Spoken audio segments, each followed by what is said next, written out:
quero dar um salto nessa minha introdução logo lá para aquela questão do trono, porque vai chegar o grande momento. Quem não esteve semana passada ou retrasada, eu aconselho que ouça, as mensagens foram postadas todas na internet. Essa introdução do livro eu não vou repetir, eu vou rapidamente ir para lá.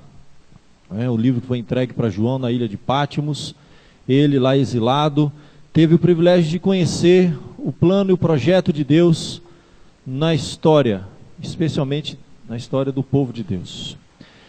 É importante só esse ponto a gente destacar. Nós já falamos sobre os 7 candeeiros, são as 7 igrejas, e agora estamos dentro da segunda sessão, que são os 7 selos. Justamente hoje nós vamos ver o significado, né, daqueles selos, conforme eles vão sendo abertos, né? Essas 7 divisões que nós temos no livro contam toda a história de uma maneira progressiva. Vimos lá nos primeiros capítulos Deus se revelando, Jesus se mostrando o seu plano, o seu propósito, mandando mensagem às 7 cartas, às 7 igrejas, que continuaremos falando na escola dominical. Ainda temos 3 cartas para concluir. E finalmente entramos nesse momento tão importante que é a visão do trono. Nessa visão do trono, os irmãos se lembram? Nós já fizemos 2 mensagens. A primeira no Apocalipse 4, quando o céu se abre e ele é arrebatado como um êxtase espiritual, ele vai ter uma visão. Aqui, de modo muito mais claro, nós vemos símbolos sendo usados, mais até do que nas cartas. Apesar de que a carta já tinha também muitas metáforas, e eu gosto de reforçar e lembrar a igreja que símbolos são, na verdade, nós não podemos dogmatizá-los, até porque os símbolos, o que nós temos ali é uma tentativa de descrever o indescritível. Na verdade, são coisas que fogem até da capacidade de compreensão do homem. Muitos outros foram arrebatados. O apóstolo Paulo também chegou a ser arrebatado. Alguns dos profetas no passado foram. O próprio Isaías, como eu comentei, ele teve a visão desse trono. No ano da morte do rei Uzias, eu vi o Senhor assentado sobre um alto e sublime trono. E ali então ele descreve símbolos que é uma tentativa, como eu disse e repito, de descrever o indescritível. Nós temos que tirar o significado. Deus soberano sobre um trono. É o Senhor que governa. Que o mundo está soberanamente debaixo do projeto de Deus, do poder de Deus, da vontade de Deus. Vimos aqui que quando ele teve aquela visão, no domingo passado eu cheguei a colocar essa figura, né, que é um resumo daquela visão. Ao redor do trono havia como que um arco-íris, simbolizando ali a aliança, o pacto de Deus com seu povo. Vimos os 4 seres viventes e, de modo que me chama muito a atenção, os 24 tronos menores que estão ao redor desse trono principal. Nós vimos que esses 24 tronos lembram claramente aqui, como símbolo, evidentemente, 12 representam o povo do Antigo, 12 o povo do Novo Testamento. Os 12 patriarcas e os 12 apóstolos. O povo de Deus representado. Depois de termos essa visão, nós entramos no capítulo de número 5, quando o Cordeiro aparece. Nas mãos daquele que estava sentado no trono, havia um livro, preenchido por dentro e por fora, selado com 7 selos. Esses 7 selos vão ser abertos hoje. Nós vamos caminhar cada um deles. João naquela hora entrou em colapso porque ele viu e ficou claro que ninguém era digno de abrir o livro e desatar aqueles selos. Até que um dos anciãos que estavam sentados naquele trono lembra ele que havia alguém que era digno. Aí vai falar da raiz de Davi, o Cordeiro, aquele que foi morto e está vivo, que é o próprio Senhor Jesus. No domingo passado, então, nós vimos essa figura simbolizando a pessoa de Jesus, o Cordeiro que foi morto e ressuscitou, sendo digno de abrir o livro.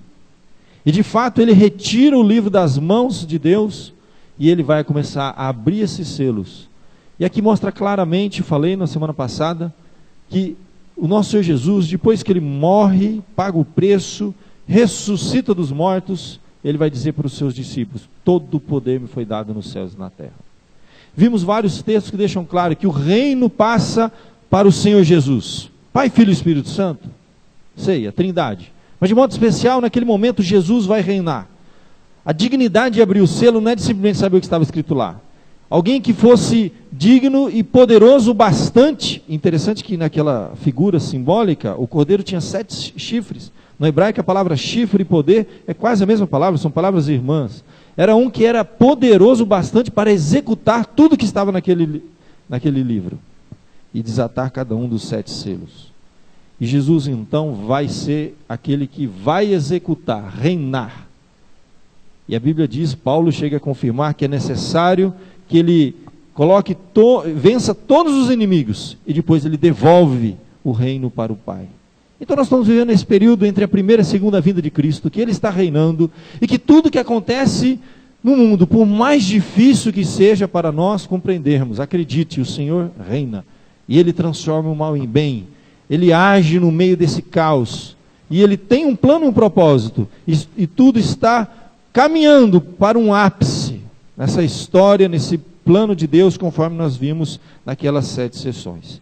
E aqui então o Cordeiro, que toma o livro, todos irão se prostrar diante dele, adorá-lo, dizendo e clamando que ele é o digno de abrir o livro, todo louvor, toda honra, toda glória, aquele momento de adoração. Finalmente então, no capítulo de número 6, por isso que eu disse, deixa aberta a sua Bíblia no capítulo de número 6 agora. Nós vamos ver a leitura desses selos que serão abertos. Diz assim o verso de número 1. Vi quando o Cordeiro abriu um dos 7 selos, e ouvi um dos 4 seres viventes dizendo, como se fosse voz de trovão, vem. Vi então, e eis um cavalo branco e o seu cavaleiro com um arco, e foi-lhe dado uma coroa, e ele saiu vencendo e para vencer. Quando abriu o segundo selo, ouvi o segundo ser vivente dizendo, vem. E saiu outro cavalo, vermelho. E ao seu cavaleiro foi-lhe dado tirar a paz da terra, para que os homens se matassem uns aos outros. Também lhe foi dada uma grande espada. Verso 5. Quando abriu o terceiro selo, ouvi o terceiro ser vivente dizendo, vem. Então vi, e eis um cavalo preto, e o seu cavaleiro com uma balança na mão. E eu vi uma como que voz no meio dos 4 seres viventes dizendo, uma medida de trigo por 1 denário, 3 medidas de cevada por 1 denário, e não danifiques o azeite e o vinho. Verso 7. Quando o Cordeiro abriu o 4º selo, ouvi a voz do 4º ser vivente dizendo, vem. E olhei, e eis um cavalo amarelo e o seu cavaleiro, sendo este chamado Morte. E o inferno o estava seguindo. E foi-lhes dada autoridade sobre a 4ª parte da terra para matar a espada, pela fome, com a mortandade e por meio das feras da terra. Quando ele abriu o 5º selo, vi, debaixo do altar, as almas daqueles que tinham sido mortos por causa da palavra de Deus e por causa do testemunho que sustentavam. Clamaram em grande voz dizendo, até quando, ó soberano Senhor, santo e verdadeiro, não julgas nem vingas o nosso sangue dos que habitam sobre a terra? Então, a cada um deles foi dada uma vestidura branca. Eles disseram que repousassem ainda por pouco tempo, até que também se completasse o número dos seus conservos e seus irmãos, que iam ser mortos, igualmente eles foram. Até aqui, meus queridos, nós temos a abertura de 5 selos. São 7, nós vamos hoje falar de 5. Os 4 primeiros, associados aqui com esse símbolo dos 4 cavaleiros do Apocalipse. Você tem muitas imagens na internet, muitos filmes são escritos, e essa figura, essa visão que nós temos, os 4 cavalos, com cores diferentes, e 4 cavaleiros sobre esses cavalos, tem significados bem interessantes na Bíblia. Você tem ali então o cavalo branco, o cavalo vermelho, o cavalo preto e o cavalo pálido ou amarelo, conforme a tradução. E finalmente o 5º selo, que tem a ver com o povo de Deus. Nos outros domingos eu vou falar mais dos 2 últimos selos, o 6º e o 7º, mas esses 5 aqui para nós fecharmos um raciocínio junto com a igreja. Qual o significado realmente desses cavalos e dessas cores? Há muitas interpretações e a maioria que eu tenho pesquisado realmente equivocada, fantasiosa, alegórica sobre essa questão dos 4 cavalos. O que você lembra, até nos dias de hoje, a ideia, nós estamos falando com símbolos, tá? Isso à luz do restante da Bíblia, mas usando hoje a razão, o conhecimento que nós temos, que ideia que você tem de cavalo? O que transmite para você um cavalo? Que mensagem que ele transmite para você? Ué, ninguém tem carro aqui? A gente sempre diz que os carros têm não sei quantos cavalos, não é verdade? Alguém sabe a equivalência? 1 cavalo, 2 cavalos, 3 cavalos? Alguém sabe me explicar? Existe? Força? Isso, já estamos chegando perto do símbolo aqui. Os cavalos aqui, eles simbolizam forças. E a ideia é essa mesmo, quando a gente diz esse carro tem 4 cavalos, né? É a força de 4 cavalos. Então já começa que é um símbolo, gente. O que João está vendo são visões. E essas visões têm significado, são mensagens que Deus quer transmitir, descrevendo o indescritível. A gente pode até dizer que uma imagem vale mais do que 1000 palavras. Essa imagem carrega consigo muito significado, que naquela época já havia no Antigo Testamento profecias falando de cavalos, forças, que eram emitidas para cumprir seus propósitos. E você tem 4 cavalos com cores diferentes, mostrando claramente que cada um deles tinha essa tonalidade diferente para cumprir propósitos diferentes. A ideia é clara aqui que são forças que irão executar alguma coisa. Então, ele está olhando para o futuro, a começar daquele momento, evidentemente, de coisas que iriam acontecer entre a primeira e a segunda vinda de Jesus. O cavalo simbolizam forças. E estudando de uma forma mais ampla, não só esse texto, mas à luz de muitos outros textos na Bíblia, estudando como que a igreja de Jesus, nesses 2000 anos, através dos seus teólogos, dos seus mestres, nos textos originais, o significado dentro do contexto, para poder trazer para a igreja com fidelidade, de forma segura, tá? Lembrando que nós não vamos dogmatizar os símbolos. Pela manhã nós vamos fazer com o nosso irmão Guiné um estudo sobre símbolos. É possível que um ou outro símbolo destoie alguma coisa. Nós não vamos dogmatizar, mas é aquela interpretação geral. E é dentro dessa interpretação geral que nós podemos caminhar com segurança. O que ocorre quando um dos selos é aberto? O primeiro, dos 4 seres viventes, dizendo como se fosse voz de trovão. Um deles vai dizer, vem, e ele vai ver aquela visão. O primeiro selo, então, é o selo que a imagem que ele tem, aquele símbolo, o cavalo branco. E no verso de número 1, então, aquela voz chama e ele vai ter aquela imagem do cavalo branco, dizendo assim, eis um cavalo branco e seu cavaleiro, com um arco, foi-lhe dado uma coroa, e ele saiu vencendo e para vencer. Você vai encontrar interpretações que esse cavalo branco, simbolizando o anticristo, tem alguns que interpretam assim, algum tipo de peste, guerra. Meus queridos, quando nós fazemos um estudo mais amplo, mais profundo na palavra de Deus, e à luz de outros textos, a cor branca, lá nos céus, o significado disso. A ideia de uma coroa, alguém que reina, algo que... E a ideia de vencendo para vencer. Em nenhum momento a Bíblia vai dizer que o inimigo vem vencendo para vencer. A figura na Bíblia clara do inimigo é aquele que é derrotado. Ele é um perdedor. Ele não é o vencedor. Quem vence é do bem, é de Deus. É o Evangelho. É a vontade de Deus que prevalece.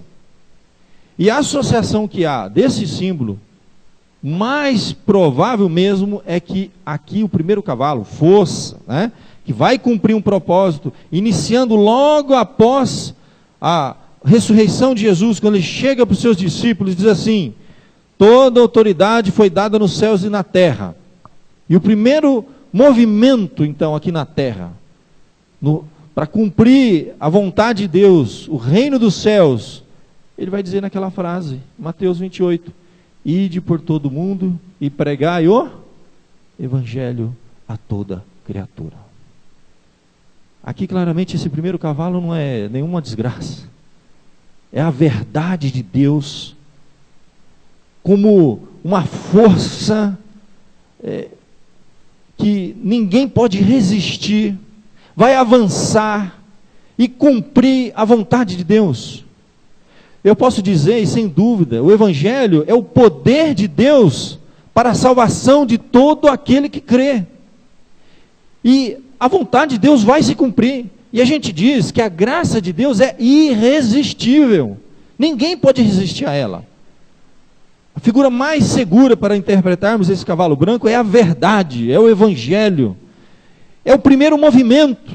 Na verdade, quando nós olhamos para aqueles 4 símbolos, o primeiro é uma ação e os outros 3 é quase que reações a essa primeira ação. A verdade é que quando o Evangelho é pregado, a verdade é pregado, a luz invade as trevas, ela vai encontrar resistências. E ela vai trazer mudança no quadro. E vai promover até perseguições, lutas, guerras, consequências. É por isso que Jesus vai dizer que ele não trouxe a paz para o mundo. Olha, uma perspectiva do Evangelho. O Evangelho traz a paz entre os homens e Deus. Mas o Evangelho, ele promove guerra do homem contra o homem. Num certo aspecto, sim. Por isso Jesus disse assim, eu não trouxe paz, mas eu trouxe espada. Porque o que acontecia? Desde o primeiro a ser perseguido aqui na terra, que estava do lado de Deus. Você se lembra aquela história bem antiga? Que a Bíblia conta que 2 foram adorar a Deus, e o Senhor recebeu a sua adoração, porque era verdadeiramente filho de Deus, e o outro não. E é interessante que a Bíblia diz que esse que não foi aceito diante de Deus, descaiu-lhe em semblante e ele ficou irado com Deus. Mas ele não podia fazer nada contra Deus. E contra quem ele se vinga então? Contra o irmão dele. É a famosa história de Caim perseguindo Abel. Quando o Evangelho entra nesse mundo, a verdade é pregada, a luz brilha nas trevas, as trevas não compreenderam, e as trevas então criaram resistência, e começa um processo de luta e de guerra. É aqui que a gente entende, meus queridos, que essa força do Evangelho que vai transformar, vai salvar muitas almas, mas vai trazer lutas também. É aqui que a gente entende quando Jesus diz, no mundo vocês vão ter aflições, porque meu reino não é desse mundo, mas tem de bom ânimo porque eu venci o mundo.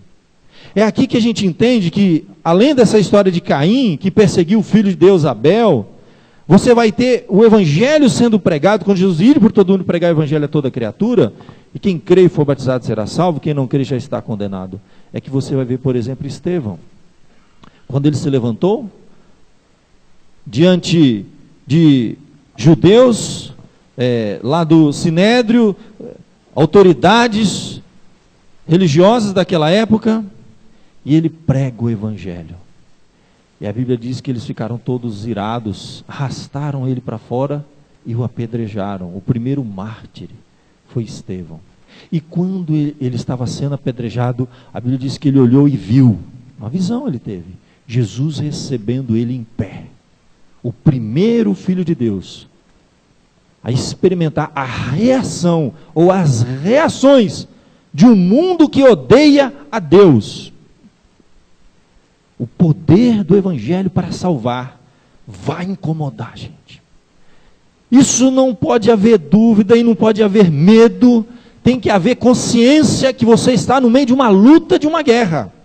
A ideia de cavalo, de força, de cavaleiro armado, você como cristão tem que lembrar uma coisa, meu querido, aqui não é lugar de a gente aposentar a chuteira da nossa vida espiritual. Nós temos que lembrar que a Bíblia diz que nossa luta não é contra a carne nem contra o sangue, mas contra potestados e forças espirituais do mal. Você está numa batalha.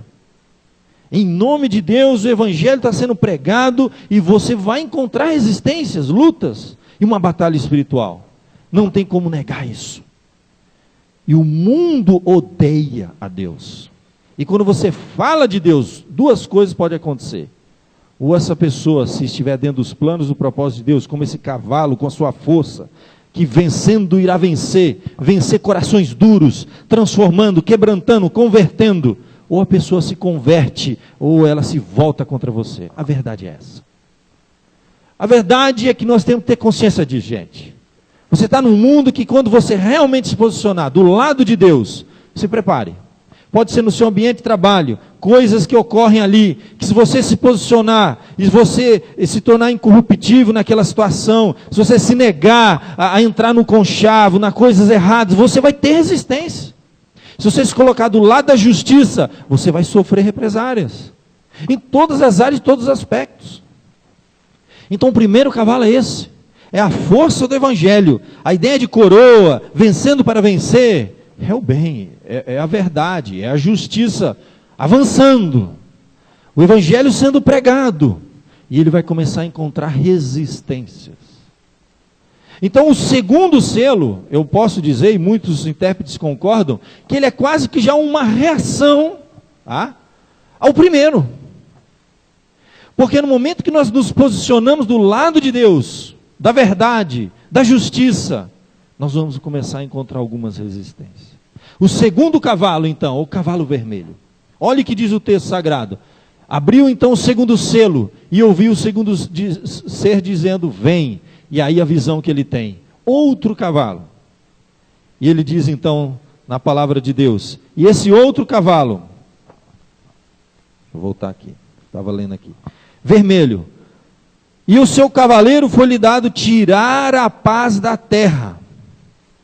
A ideia que você tem de luta, de conflitos, que não há mais paz, a água e o óleo não se unem, onde a luz não pode haver trevas, é a ideia mesmo de conflito.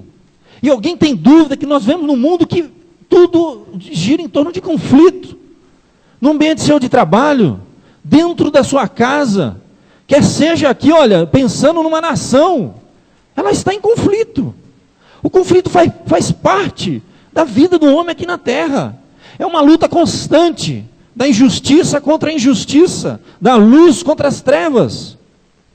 Esse cavalo, essa força, esse sinônimo aqui de vermelho, que é sangue, que é fogo, simbolizando o que é guerra.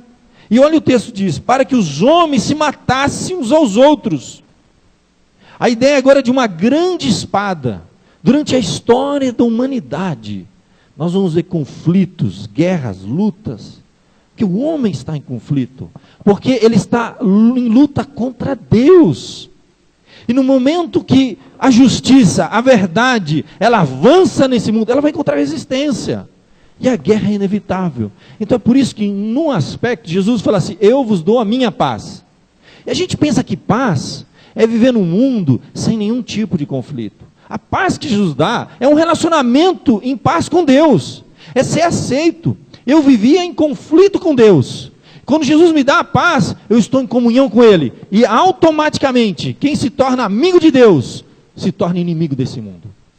Meu irmão, eu vou dizer uma coisa. Eu não sou um pastor fanático, Porque tem pastor que é fanático, né? Que parece que o tempo todo a gente está brigando contra o programa de televisão, está brigando contra artistas, está brigando com um monte de besteira. Crente que não pode pôr a roupa assim, que não pode fazer aquilo. Parece, sabe, aquelas coisas fanáticas. Eu não sou disso.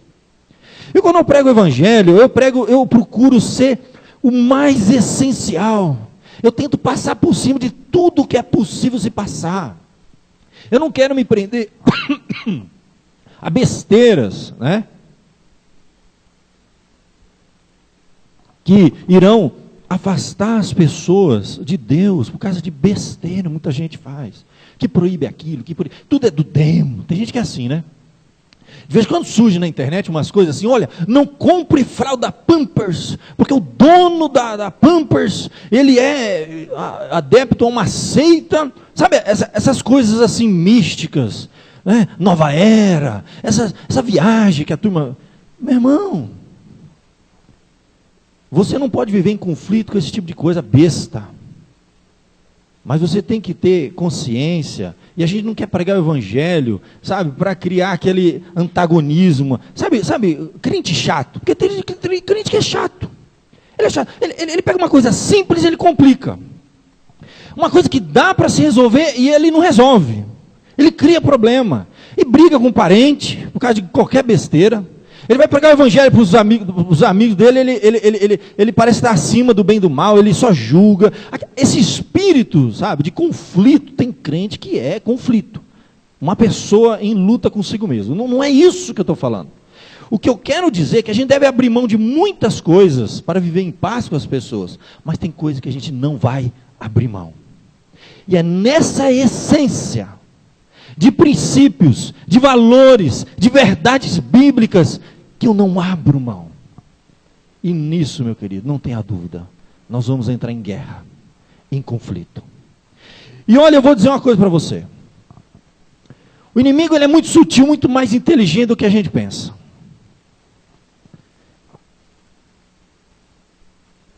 E hoje, a nossa guerra, tá, nos últimos séculos, eu posso dizer 20, 21, é uma guerra de ideias.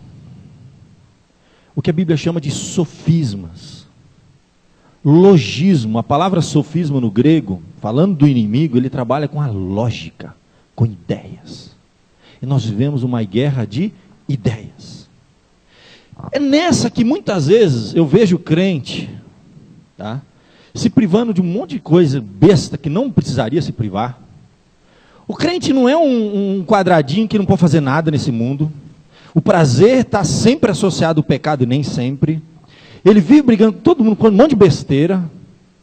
Mas ele não percebe que ele está sendo levado, e a cabeça dele está sendo feita, como a gente diz, por uma série de ideias que são opostas à palavra de Deus. Valores, princípios, conceitos elementares.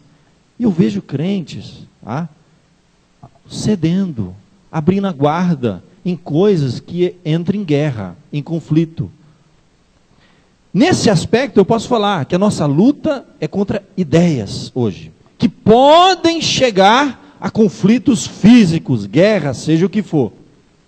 Então a gente pode falar que a nossa luta é mais ideológica hoje, tá, do que de outra sorte. O poder de uma ideia, de mover uma geração, de fazer a cabeça de uma geração. E eu percebo claramente que esse conflito, ele entra dentro da igreja, e ele envenena o coração das pessoas, em pontos essenciais da sua vida cristã, que mais cedo ou mais tarde, ou ele entra em guerra com aquilo e elimina isso da sua vida, ou aquilo vai afastá-lo de Deus. Ou ele afasta aquelas ideias erradas, ou aquelas ideias erradas irão afastá-lo de Deus fatalmente. E eu vejo claramente, e conheço pessoas que vivem em conflito na sua espiritualidade e não sabem que o problema está lá. Ideias que foram colocadas dentro do seu coração, que são opostas à palavra de Deus. E conforme o evangelho é pregado, as verdades são pregadas, ele é confrontado com a palavra de Deus, ele entra em guerra, em conflito. Nós vivemos uma ideia, uma luta, uma guerra ideológica, em todas as esferas. Olha como o inimigo é sutil, gente. Eu fico assim impressionado. A nossa mocidade está lá nas escolas. E lá nas escolas está sendo o maior campo de batalha que vocês possam imaginar. A gente pensa que o maior problema está quando nossos filhos saem à noite com os amigos. Eu vou dizer, não é. O maior veneno que nossos filhos bebem, que vão colocar ele em conflito com a palavra de Deus, ou eles entram em guerra com isso, ou isso vai afastá-los e vai fazer com que eles fiquem em guerra com Deus, são ideologias erradas, que irão redefinir princípios básicos da palavra de Deus. Coisas simples que eu vou falar aqui para você. Por exemplo, é muito sutil. Nós temos agora, por exemplo, os nossos filhos vivendo uma lavagem cerebral, e às vezes até nós adultos ficamos assim meio com dúvida, será que está certo, será que está errado? Uma coisa tão simples, por exemplo, quando a gente fala dessa luta que existe dos sexos, né? Nós começamos a falar da questão do feminismo, que o feminismo trouxe na história muitos benefícios para a mulher, porque os homens eram machistas, tratavam mal as mulheres, e como cristão, óbvio que eu tenho que ser contra isso. A palavra de Deus constantemente nos mostra que homem e mulher têm os mesmos direitos, que não há nenhum espírito de superioridade, mas as mulheres sempre sofreram na história. Sofreram porque elas não tinham direito a votar, elas quando iam trabalhar faziam a mesma coisa que o homem, e até os dias de hoje elas ganham menos, elas são desprezadas, há homens que são machistas, que tratam mal as mulheres. A Bíblia é radicalmente contra isso. Eu não preciso de nenhum movimento social para defender a justiça nessa questão. A Bíblia é contra isso o tempo todo. Paulo chega a dizer que não há mais diferença entre judeu e grego, entre rico e pobre, entre servo, né, e escravo e senhor, e ele chega a dizer, nem entre homem e mulher, porque todos são iguais em Cristo, direitos iguais. Olha só, a Bíblia chega a dizer que se o homem não tratar com respeito, com honra a sua mulher, são princípios e valores, nem as suas orações serão ouvidas. Aí vem um movimento em defesa da mulher. Então você pega lá, 2 séculos atrás, movimentos dignos, que como qualquer cristão, você deve defender. Que o homem não deve oprimir a mulher, que ela deve ser tratada com ter os mesmos direitos, direito a voto e tal. Só que aí, esses movimentos, fruto de guerras ideológicas, propõem, como nos dias de hoje, por exemplo, uma coisa que vai trazer muito problema para os nossos filhos. Já está trazendo e vai trazer muito mais. Chegou o ponto de dizer o seguinte, olha, igualdade total, né? Então, igualdade total é o seguinte, o homem e a mulher são iguais. Não há mais diferença entre os sexos. A gente, num certo sentido, a gente fala, realmente não há diferença. Eles devem ganhar o mesmo salário no mercado de trabalho. Aí você, isso. Aí vamos dar um nome para isso? Vamos. Isso vai se chamar ideologia de gênero. Que não deve haver mais uma guerra entre os gêneros, que eles devem ser iguais. Aí você vai lendo mais a fundo o que significa isso, peraí. Aí eles vão chegar no ponto de dizer assim, que quando o homem e a mulher nascem, não existe esse negócio de macho e fêmea, homem e mulher. Aí a gente, vou lutar pela igualdade do sexo. Aí eles vão dizer o seguinte, que então o pai e a mãe não devem mais educar o seu filho, como se nasceu homem, não deve criá-lo mais como homem. E se nasceu mulher, não deve criar como mulher. Aí eles elaboram uma série de metodologias de ensino para crianças a partir de 6 anos na escola. Dizer que não há mais diferença de sexo. E que não existe mais sexo. E que você pode ser o que você quiser. A gente não percebe, mas no Facebook, quando você vai criar seu perfil, existe 17 gêneros sexuais para você escolher. Os Estados Unidos já tem 60 gêneros sexuais. Virou uma loucura. Há pouco tempo saiu numa revista sobre o sexo fluido. O sexo fluido é o seguinte, ora eu sinto desejo por homens, ora eu sinto desejo por mulher. E assim deve acontecer. Aí agora entrou o poliamor. Nós podemos amar várias pessoas ao mesmo tempo. Então, a gente não percebe que isso parece tão bonito, né, gente? Muitos adolescentes acham. Seguem essas ideias, curtem isso na internet, bebem desse veneno, trazem para dentro do seu coração, da sua vida, e não percebe que eles vão entrar em grande conflito com Deus. E vai chegar um momento, ou isso é tirado da vida deles, tá? Ou eles vão entrar em conflito com Deus. Meu querido, isso é só um exemplo. Eu podia passar noites aqui mostrando para você uma série de elementos que estão sendo injetados como um veneno no coração dos nossos filhos que irão fazer com que ele viva em conflito. E muitas vezes uma mãe, um pai não percebe. Há casos que eu já estudei aqui na igreja, assim, que eu creio que desde nascença a pessoa já tem alguma alteração nessa área. Eu sou a favor disso, eu defendo. Já falei sobre aquele caso do eunuco, pessoas que podem nascer sem atração pelo sexo oposto. Eu vou trabalhar com um exemplo aqui que eu creio que é uma coisa muito forte. E a gente tem que tratar isso com amor. A igreja precisa de sabedoria, a família, os pais, o pastor, a liderança. Precisamos saber lidar com isso. Devemos ser totalmente contra qualquer tipo de preconceito, homofobia, desrespeito.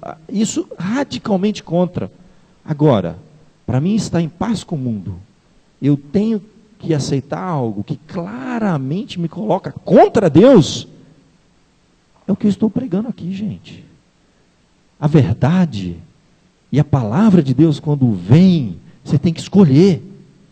E o que eu tenho percebido é que algumas pessoas recebem esse veneno e elas irão crescer com aquilo e mais cedo ou mais tarde elas vão ter que tomar uma decisão.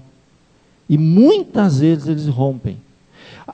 Tirando as exceções raríssimas, eu conheço pouquíssimos, que realmente era algo nato, precisaria ter sido trabalhado com os pais, que muitas vezes foram ignorantes e não souberam tratar, que a maioria das igrejas não sabe lidar com situações como essa, quer seja uma mulher, um homem que tem alguma dificuldade nessa área, as pessoas não sabem lidar.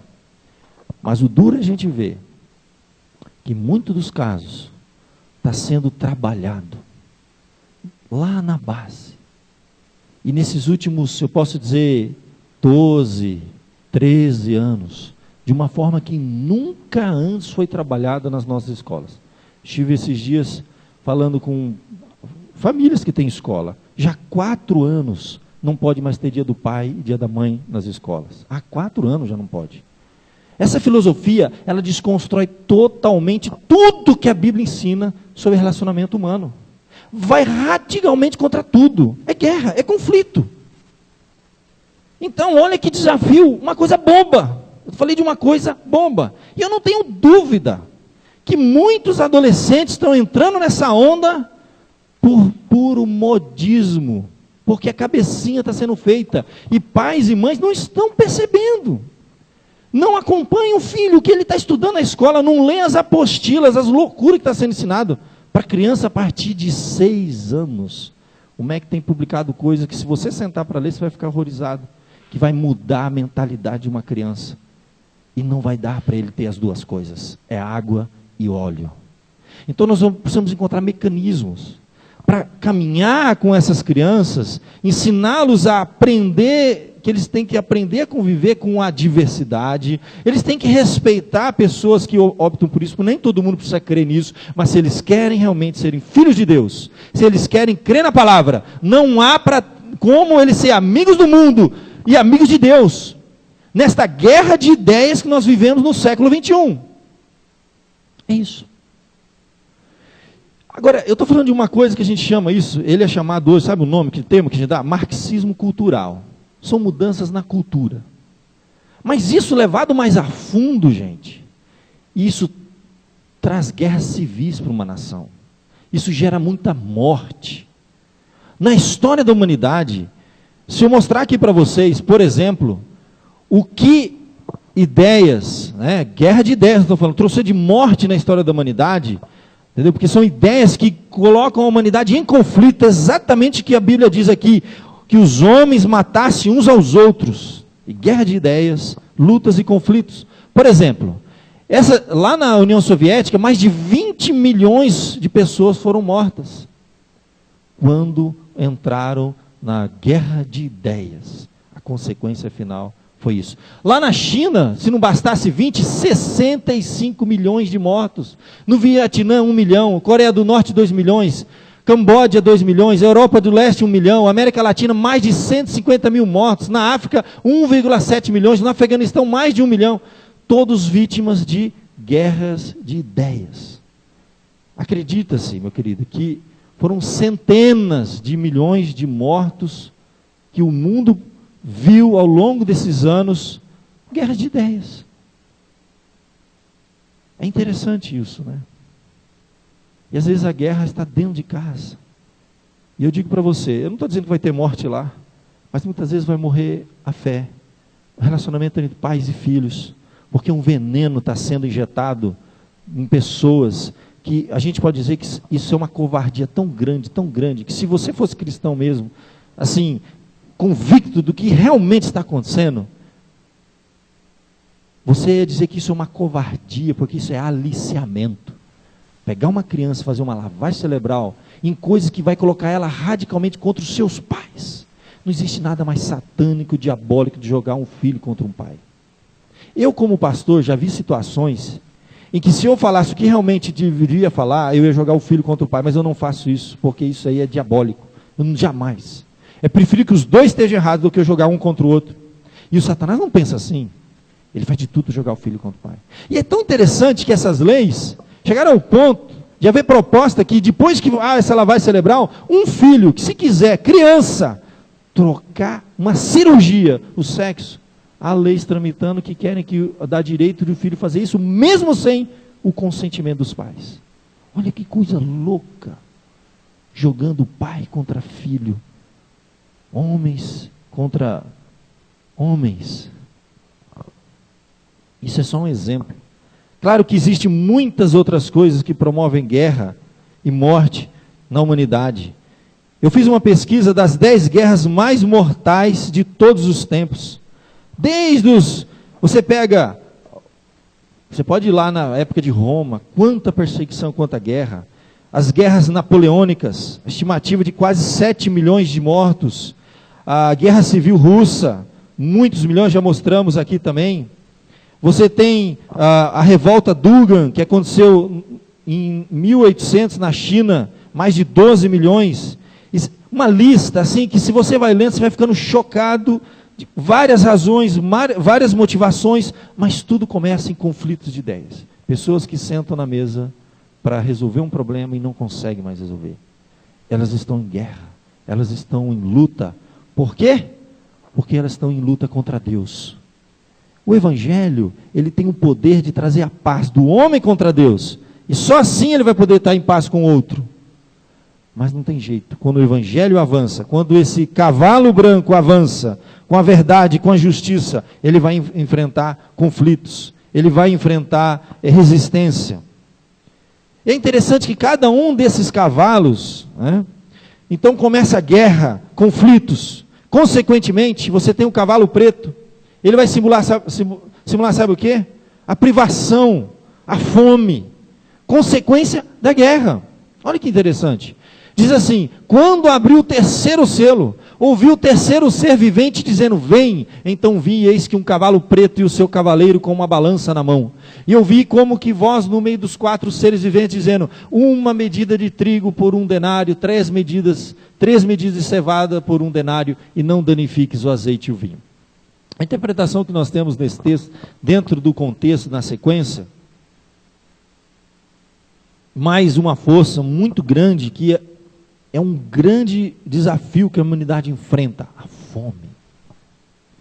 Decorrente do egoísmo, da guerra de ideias que a humanidade vive, trazendo já como consequência isso. Eu vejo aqui um processo em cadeia. Essa figura que a gente tem, por exemplo, quando ele diz aqui, uma medida de trigo por 1 denário, era uma coisa absurda. O denário era o preço de um trabalho de um dia inteiro.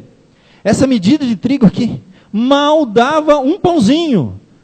É a ideia clara que você vai começar a enfrentar conflitos sociais, dentro das nações, por causa do mal, do egoísmo, dos conflitos, das lutas. Agora a fome, é privação, é escassez, que vai trazer uma desgraça para as nações, consequência dessa luta que a humanidade vive, do bem contra o mal, dos conflitos que nós enfrentamos. Aqui a ideia, claro, que você tenha disso, uma medida de trigo por 1 denário. O homem já não consegue mais sustentar a sua família. Agora tem que tomar cuidado quando a gente entra nessa questão social, porque uma das ideias, eu falei só uma, a questão do sexo, que é uma coisa que a gente vive muito, muito de perto, muito atual, mas tem muitas outras ideias que são conflitantes. Para esse marxismo cultural, para essas ideias que têm envenenado a nossa sociedade. Dentre elas há um conceito muito interessante. Porque essa ideia, o início de tudo é contra Deus. Tá? Porque tudo iniciou com isso. Deus não existe, Deus está morto. A ideia é essa. Deus não existe, então nós vamos redefinir todas as ciências e todos os conceitos e tudo que existe. Desde o sexo do ser humano até a solução sociológica para todos os problemas. E se você conversar com alguém dessa área, o entendimento que eles têm é o seguinte, que todos os conflitos, tá, e todos os problemas do homem é de ordem social. E que se nós resolvemos essa área, nós vamos resolver o problema do homem. Quem não é cristão, ateu, já vai ver muita limitação, vai simplificar demais o problema. Mas basicamente é isso que é pregado. É por isso que há essa ideia que nós devemos, então, dividir as nossas riquezas. Simplesmente você resolve o problema da humanidade. Foi o que todas essas nações, tá, que aderiram a essa ideia, socialismo, vamos dividir tudo e resolvemos a raiz do problema do mal, que é a diferença social. Então é a ideia que está por trás de que as pessoas roubam porque elas têm privações, elas não tiveram as mesmas oportunidades, então elas roubam por causa disso. Se você dividir todo mundo igual, ninguém vai precisar roubar mais de ninguém. Só que aí está dizendo o seguinte, que o mal espiritual não existe. E a raiz dos problemas é de ordem social. Isso que é ensinado e pregado. E muitos dos nossos filhos já creem nisso, viu? Se você sentar com o seu filho e começar a conversar sobre história, geografia, sociologia, você pode se assustar. Que muitos, eu sei porque eu sento com meu filho, eu vivo uma luta constante com ele. Professores que estão há 3 semanas falando sobre política, lavagem cerebral, e olha com argumentos, é o mestre, é o professor, ele tem condição de fazer isso. Se você não sentar e começar a mostrar para ele, falar assim, você é cristão? Sou. Você crê na palavra de Deus? Sim. Então, você está entendendo que o que ele está tentando ensinar para você, você vai aprender porque você tem que fazer o vestibular. Mas deixa eu te falar uma coisa, é a mentira. Porque a verdade está aqui na palavra de Deus. E a palavra de Deus mostra que existe um mal mais profundo que, óbvio, que o mundo não vai admitir. Existe uma coisa chamada pecado dentro do coração do homem.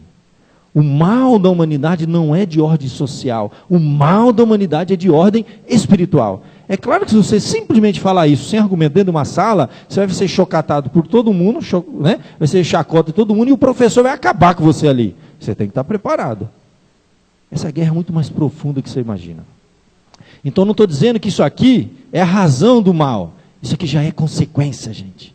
Já é reação, não é ação. Esse terceiro cavalo, esse terceiro selo, meu querido, que foi tirado, já é uma consequência da justiça e da verdade, que encontra resistência, conflito, que produz fome, e consequentemente o 4º cavalo, que é a morte. Esses 4 cavalos aqui são movimentos, forças. O primeiro é a verdade e a justiça sendo levada adiante. E as resistências a ela, que vai gerar uma série de conflitos, começando dentro da nossa casa e entre nações. E nós estamos no meio dessa guerra de ideias. Nós precisamos saber lidar com isso. A origem do mal não é de ordem social, como muitos querem nos ensinar. A origem do mal, eu creio na Bíblia, é de ordem espiritual. O homem está em conflito com Deus. E por causa disso, o homem está em conflito com o homem. Somente o Evangelho que é capaz de trazer a paz entre o homem e Deus, e consequentemente, do homem com o homem. Por isso que a Bíblia diz, justificado mediante a fé, né, em nosso Senhor Jesus Cristo, tenho paz com Deus. Relacionamento restaurado. Por isso que a Bíblia diz então que precisamos ter paz uns com os outros, como consequência da minha paz com Deus. Aqui então esse 4º cavalo. Posso falar de desigualdade social? Sim, posso falar. Mas não como a raiz de todos os problemas. O problema está no coração do homem. Porque todas as nações que simplesmente chegam, implantam essa ideia, dizem o seguinte, do dia para a noite isso acontece. Ninguém é dono de mais nada. Você sabe que em Cuba até carrinho de pipoca era privatizado, pertencia ao Estado. Ninguém é dono de mais nada. Ninguém mais tem casa. Ninguém mais tem trabalho. Ninguém tem propriedade nenhuma. Tudo pertence ao Estado e o Estado distribui para todo mundo. Deu certo? Não deu certo. Por quê? Porque o mal do homem, para quem é cristão, né? O mal do homem não é de ordem social. É espiritual. Isso é um problema mais profundo. A corrupção, quem vive, por exemplo, em Cuba, eu já vi entrevistas e falei, não, a corrupção quintuplicou. Para você conseguir fazer alguma coisa funcionar lá dentro, antes tinha corrupção, agora aumentou muito mais. Porque o Estado controla tudo. Nem carrinho de pipoca as pessoas podem ter mais. São ideias. Aqui, eu posso falar em diferenças sociais. E o mal é o egoísmo. Pessoas, sim, a ganância, o capitalismo desenfreado, as pessoas querendo ganhar, corrupção, mentira, roubo, produz sim isso. Eu não tenho dúvida. Esse terceiro selo, que é o terceiro cavalo, o preto, simboliza isso, que a humanidade ia enfrentar muita dificuldade nessa área. A gente pensa, quando a gente vê na África, aquelas crianças estão morrendo de fome, você fala, como que pode alguém morrer de fome? Eu me lembro que teve uma prima minha que casou com um sul-africano, ele é de Cabo Verde. E não é uma região boa, né? Mas lá na África, água é sinônimo de riqueza. Onde tem água, todo mundo é rico. E ele casou com uma prima minha do norte do Brasil, do Pará, Amazônia, água. E quando ele voltou para a terra dele, contou como que era a vida lá, chovia muito, porque lá no Pará chove muito. Todo dia tem o horário da chuva, né? Todo dia tem o horário da chuva. E as pessoas vão marcar encontro, você vai antes ou depois da chuva, das 3 horas, das 4 horas da tarde. Né? É todo dia, muita água, úmido.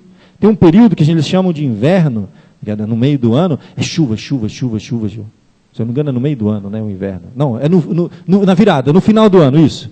É mais próximo da América do Norte, lá, porque o final do ano é inverno, né? Lá é chuva. O que acontece é que todas as casas ficam emboloradas, todos os prédios ficam embolorados. Tudo fica embolorado, é um cheiro de bolor no ambiente. Você respira aquela coisa úmida, muita água. Só um exemplo. Quando ele chegou lá na África e disse, os moradores falaram assim, rapaz, então lá todo mundo é muito rico, né? Porque para eles água é sinônimo de riqueza. Porque com água você planta, eles não têm água. Onde não tem água, não tem vida, não tem nada, é miséria, é pobreza.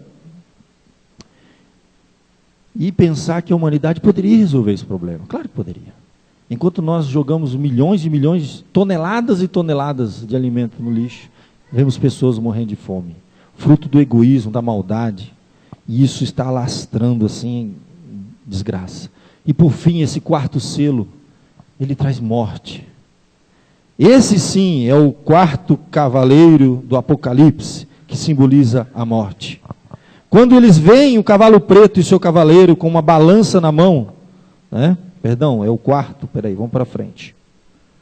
É isso. O quarto selo, ouvi a voz, verso 7, do ser vivente dizendo, vem, e um cavalo amarelo, e o seu cavaleiro, chamado morte, e o inferno estava seguindo. E foi dada autoridade sobre a quarta parte da terra para matar espada, fome, mortandade, por meio de feras da terra. São os sofrimentos de uma humanidade que enfrenta esse mal chamado morte, que vem de toda forma. A ideia aqui de cavalo amarelo é pálido, a cor da morte, palidez.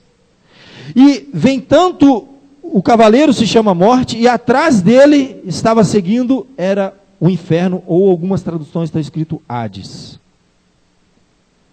E aqui então, esse último dos 4 cavaleiros, irão trazer muita destruição. Você percebe que é uma sequência? O primeiro cavalo, o segundo, o terceiro, o quarto. Conflitos, fome e morte. Guerra, né? Destruição, privação e consequentemente isso. Tanto para os filhos de Deus que enfrentam conflitos, dificuldades, que sofrem perseguições, como para todo o restante da humanidade. E é por isso, meu querido, que depois desse quarto selo, eu já vou logo para o quinto para nós encerrarmos, é uma palavra de conforto e de consolo no meio de tudo isso. No meio de todas essas lutas e desses conflitos. Quando ele abre o quinto selo, ele vai ver debaixo do altar as almas daqueles que tinham sido mortos por causa da palavra de Deus e por causa do testemunho que sustentavam. Clamaram em grande voz, dizendo, até quando, ó soberano Senhor, santo e verdadeiro, não julgas, nem vingas o nosso sangue dos que habitam sobre a terra? E ele continua dizendo, a palavra de Deus, então a cada um deles foi dada uma vestidura branca. Eles disseram que repousassem ainda por pouco tempo, até que também se completasse o número dos seus conservos e seus irmãos, que iriam também ser levados para lá. A palavra aqui do quinto selo é uma palavra de paciência. No meio de todas essas lutas e esses conflitos, se o Filho de Deus não tiver... Por isso que eu fui para o quinto. Podia ter falado só sobre os 4 cavaleiros, nós vamos sair daqui desesperançosos, não é verdade? Que mundo terrível que eu vivo. Tem 4 cavalos caminhando aí, fazendo desgraça. Quer dizer, o primeiro levando o evangelho, o restante só... Mas eu quero terminar com esses 5 selos. Semana que vem nós vamos continuar. Que no meio daquilo o povo via injustiça. Nós vemos, não vemos injustiça acontecendo o tempo todo? Essas injustiças produzem morte, desgraça, conflitos. E aí então aquele sofrimento, e eles dizem, até quando, Senhor? Como uma oração. Eu posso dizer que é como uma oração, eles dizendo, até quando, ó soberano? Quanta injustiça, quanto sofrimento que a gente vê nesse mundo. Até quando a gente vai ver isso diante dos nossos olhos, acontecendo todos os dias? A maldade do homem, coisas erradas acontecendo, injustiças que nós sofremos. E não só coisas desse nível. Nós estamos sujeitos. O Filho de Deus aqui, ele se machuca, ele adoece, ele sofre. Até quando nós vamos enfrentar tudo isso? E a palavra é muito clara, gente. O que nós precisamos ter para enfrentar essa vida e passar por tudo isso é muito claro na Bíblia. Paciência. Essa expressão, ainda por pouco tempo. Paciência. O que você precisa no sofrimento, o que Jó precisou no sofrimento? Jesus disse. Jesus estava olhando para Jó, e sabe por que ele aguentou tudo aquilo que ele aguentou? Ele falou assim, vistes a paciência de Jó. Paciência significa o quê? Eu sou um alienado e me desligo da realidade e vou viver uma fuga da realidade? Não. O Filho de Deus, ele tem uma coisa chamada paciência. A paciência no Filho de Deus significa esperar em Deus. Eu espero em Deus. Era isso que o povo no passado cantava. A minha alma anseia por Deus, espera nele, se renova nele. A minha esperança não está nesse mundo, gente, a verdade é essa. Mas em novos céus e nova terra, onde habita a justiça. O Filho de Deus, enquanto ele não tiver essa visão, que o Senhor é soberano, que nós estamos vivendo uma luta espiritual, que você tem que se fortalecer para essa batalha, tomar a espada, o escudo, o capacete espiritual, porque você está numa luta. Uma luta de ideias. Pessoas querem destruir a sua família, querem arrastar o seu filho para um monte de coisas que vai levá-lo para longe de Deus. Você está num conflito constante, e quem relaxa perde, apanha, leva, e tudo se desconstrói e acaba. Enquanto você não estiver firme, em pé, com a espada na mão, consciente que você está numa batalha, num campo de batalha, você vai perder, e vai perder feio. Mas se você estiver firme no Senhor, consciente de tudo isso, mesmo enfrentando conflitos, privações, dificuldades, a palavra é, como ele diz aqui, ainda por pouco tempo. A ideia aqui que ele tem claramente é de paciência. Mostra claramente que o Senhor está no controle de tudo. Eles recebem vestiduras brancas, ou seja, o Senhor está recebendo, e a ideia de vestiduras brancas, eles têm os seus pecados perdoados, Deus está recebendo eles, está acolhendo, está ali recebendo todos os seus pecados perdoados, em plena comunhão com Deus, mas a palavra é, ainda por pouco tempo, até que se complete os planos, o propósito, o projeto de Deus. Então, meu querido, esses 4 selos e finalmente esses 5. Os 4 primeiros mostram cavalo branco, o evangelho. Os demais reagem à verdade. Em meio a lutas, guerra, fome e morte, que o mundo enfrenta, é realidade. Não é pessimismo, nem otimismo, é realismo. Mas um realismo cheio de esperança. Porque a minha esperança está aqui. A paciência do povo de Deus até que a justiça de Deus será cumprida. Espera em Deus, pois ainda o louvarei, dizia o salmista. Feche seus olhos. Peça a Deus discernimento, sabedoria, para enfrentar os desafios que nós temos neste mundo. Capacitação para orientar seus filhos, para resgatá-lo das ideias erradas que irão colocá-los em conflito contra Deus. Dia e noite eles são envenenados com um monte de besteira. E você precisa ir lá e limpar aquilo. Você precisa cuidar. Você está revestindo, orando pelos seus filhos, orando pela sua família, orando por você também, no ambiente que você vive de trabalho, que você tem que lembrar o seguinte: não há paz entre luz e trevas. Você é a luz. Onde você for, você vai ter que estar preparado, que vai ter conflito. Não há paz entre os filhos de Deus e os filhos desse mundo. Nós vamos orar por eles, interceder por eles, amá-los, mas sabendo que eles estão em conflito porque eles não conhecem a verdade. Ó Deus, nós vimos essa noite 5 selos sendo abertos. A justiça do Evangelho, Senhor, que confronta.